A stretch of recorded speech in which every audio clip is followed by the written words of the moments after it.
Peter, Paul, Mary. Peter, Paul, Pepper, Pick. Anyway, I'm sorry. I'm keeping that in too.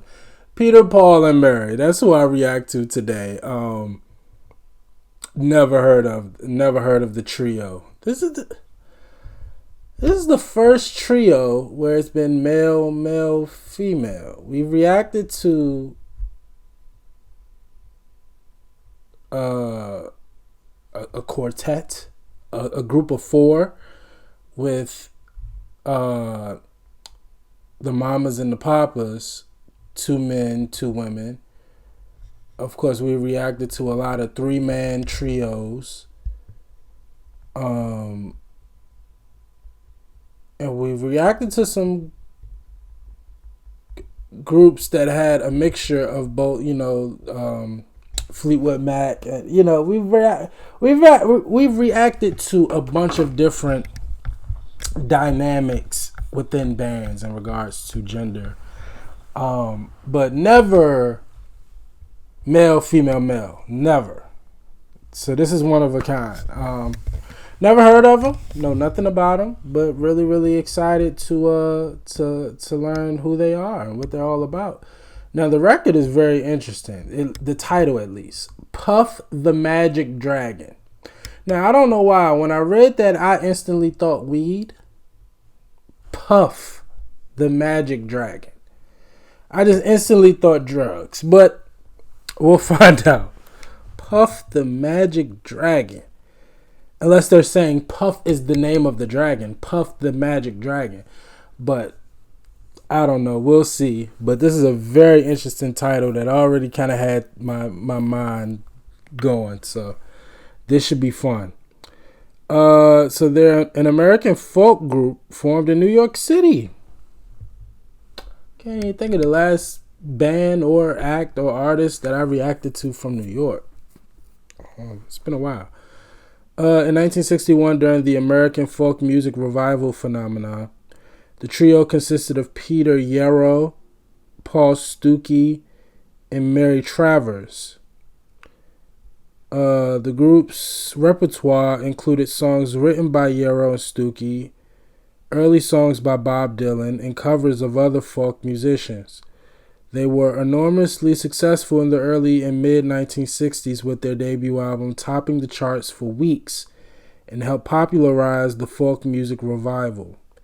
After the death of Travers in 2009, Yarrow and Stuckey continued to perform as a duo under their individual names. Wow, okay. Inducted into the Vocal Group Hall of Fame in 1999. Songwriters Hall of Fame in 2006. Okay. What's the dynamic? Like, where did they meet each other? Don't say. Okay. Well, I'm going to assume they're not related. So just curious of the dynamic. Like, again, just curious how we landed 2 guys and a female. I'm just curious. Just curious, but they don't tell me right in the research page that I was looking on. But we'll find it out later. But yeah, all right. Well, highly successful. Kind of. I think the best acknowledgement or accomplishment you could have as an artist is to be known as an inventor or to revolutionize something or to be a pioneer of something. Like, I think that's bigger than winning awards. Like, when you are recognized as creating something and being the first of something in music, that is I think that's the biggest accomplishment that you could have. So the fact that they have that as it pertains to folk music, legends. They didn't get into their commercial success in regards to sales and everything, but they have the highest accomplishment that I think you could have And that's reviving what a lot of people believe to be a dead genre and bringing it back to the mainstream. That's legendary. So I'm ready to hear it. Puff the Magic Dragon. Yeah, I'm dying. I'm dying to know what this song is all about. So let's just go. And it looks like it's a live performance. It says live in 1965. So we'll see if it's actual live vocals and all of that. But let's go.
And frolicked in the autumn mist in a land called Honolulu. A little louder, Puff the Magic Dragon lived by the sea and frolicked in the autumn mist in a land called Honolulu. Yeah, together they would travel on a boat with billowed sail, and Jackie kept a lookout perched on Puff's gigantic tail.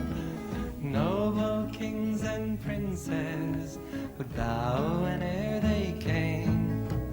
Pirate ships would lower their flags when Puff roared out his name. Sing it now! Puff the Magic Dragon lived by the sea and frolicked in the autumn mist in a land called Honolulu. Good ball.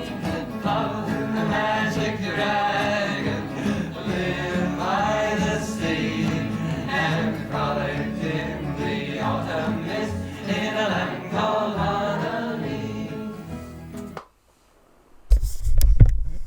So this is very much live, which is really cool because it sounds incredible for a live recording. It sounds incredible. So, I got my answer. Puff is the name of the dragon. I'm thinking they're saying Puff the Magic Dragon. But actually, he's talking about a dragon. And Puff is his name. What I love about folk music is that it's so, usually, it's driven off of imagination. And obviously, this entire story, it's a very fairy tale-ish kind of story, but it's, you can just tell based off of the crowd that it's something that everybody, it's so catchy and fun and free that everybody, just sings it, and that's really, really cool. A cool element that I love about folk music. Now, vocally, they sound phenomenal together. But I think, hold on, I didn't even read to see which. Well, yeah, they both play guitar. But I'm gonna assume that's Paul singing lead on this, or Peter. I don't know. They both play guitar, so I don't know. But I'm going to say that's Paul saying. Y'all let me know. In the comment section. But I really love whichever one is the lead singer. I really love his voice. It's so soothing. It's a very obtainable. It's a very pleasing voice. Like, I really like hearing it. But they sound great together. But not so little boys. painted wings and giant's rings make way for other toys. One gray night it happened, Jackie Paper came no more, and Puff, that mighty dragon, he ceased his fearless roar. His head was bent in sorrow, green scales fell like rain. Puff no longer went to play along the cherry lane. Without his lifelong friend, Puff could not be brave. So Puff, that mighty dragon, sadly slipped into his cave. Oh, Puff, the magic dragon, lived by the sea, and frolic in the autumn mist in a land called Annalee. The last time now, Puff, the magic dragon, lived by the sea, and frolicked in the autumn mist in a land called Annalee.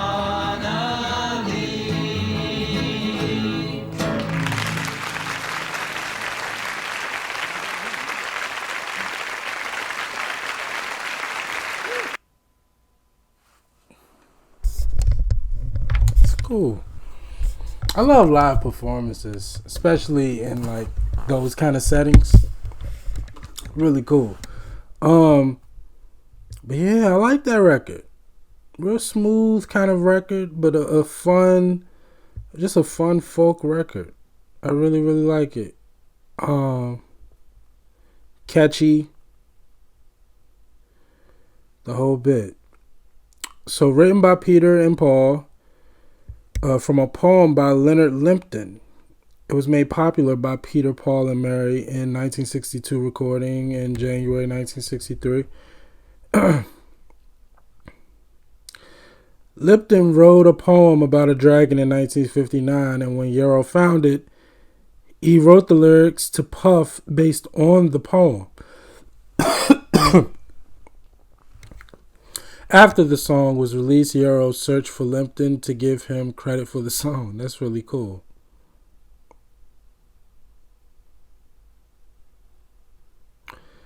Lipton, a 19-year-old Cornell University student, was inspired by an Ogden Nash poem titled "The Tale of the Custard Dragon," about a real Trullo little pet dragon. The lyrics tell a story of an ageless dragon, Puff, and his playmate Jackie Paper, a little boy who grows up and moves on from the imaginary adventures of childhood, leaving a disheartened Puff on his own. The song's story takes place by the sea in the fictional land of Honolulu.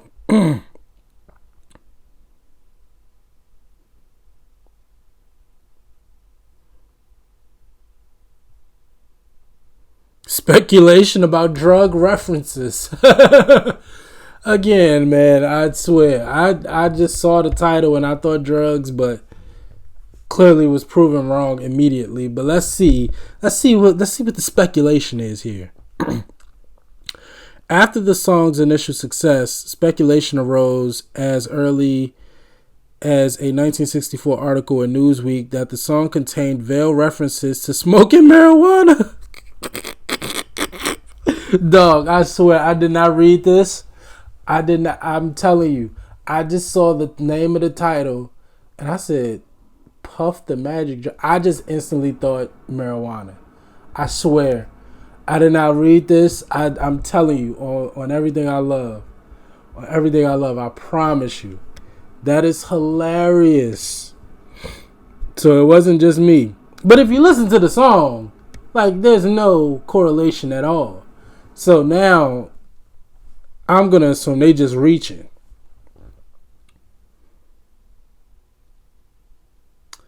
The word paper in the name of Puff's human friend Jackie Paper was said to be a reference of rolling papers. The words by the sea were interpreted as by sea as cannabis. The word mist stood for smoke. The land of Honolulu stood for hashish. And dragon was interpreted as dragon, inhaling smoke. Similarly, the name Puff was alleged to be referenced to taking a puff on a joint. The supposition was claimed to be common knowledge in a letter by a member of the public to the New York Times in 1984. The authors of the song have repeatedly rejected this interpretation and have strongly and consistently denied that they intended any references to drug use. Both Limpton and Yarrow have stated Puff the Magic Dragon is not about drugs. So there you go. There you go. Yeah, I mean, you gotta take them for their word. As the writers and inventors of the record, you gotta take their word, because you can't speak on intention. Now once you put out music, it's open for interpretation, and so if somebody walked away with that interpretation, that's fine. But if the artist comes out and they tell you, even though this is the 60s and obviously being outward about drugs I'm sure it was pretty taboo compared to today, but you know, if the artist tells you what it was, then that's what it is.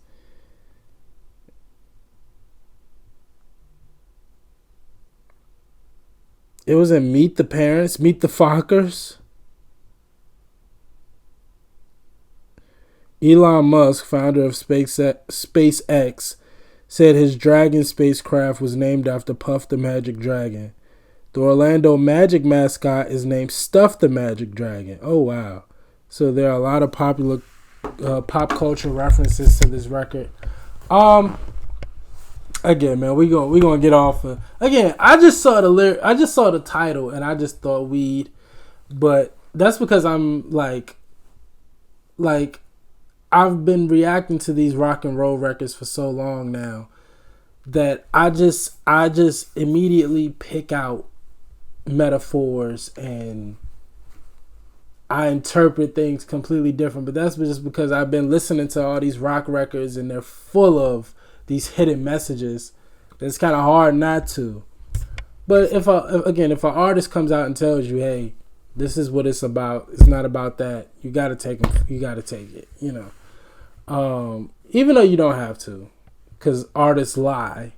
But again, when you listen to the record, though that breakdown that they just gave about the C being the cannabis and all of this, I didn't see it that way. Listening to the music, I didn't hear it that way. So, but y'all let me know how y'all felt about it. Is Puff the Magic Dragon talking about drugs, i.e. marijuana? Which I don't even consider to be a drug, mind you. Y'all let me know. Is Puff the Magic Dragon about weed? And if so, how do you feel about it? I'm curious. I'm very curious. But I thoroughly enjoyed this record. Peter, Paul, and Mary.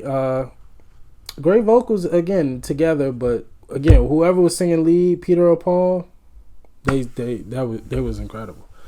But I'm excited to hear more, man. Y'all let me know what else from Peter, Paul, and Mary I need to check out, man. I definitely enjoyed it.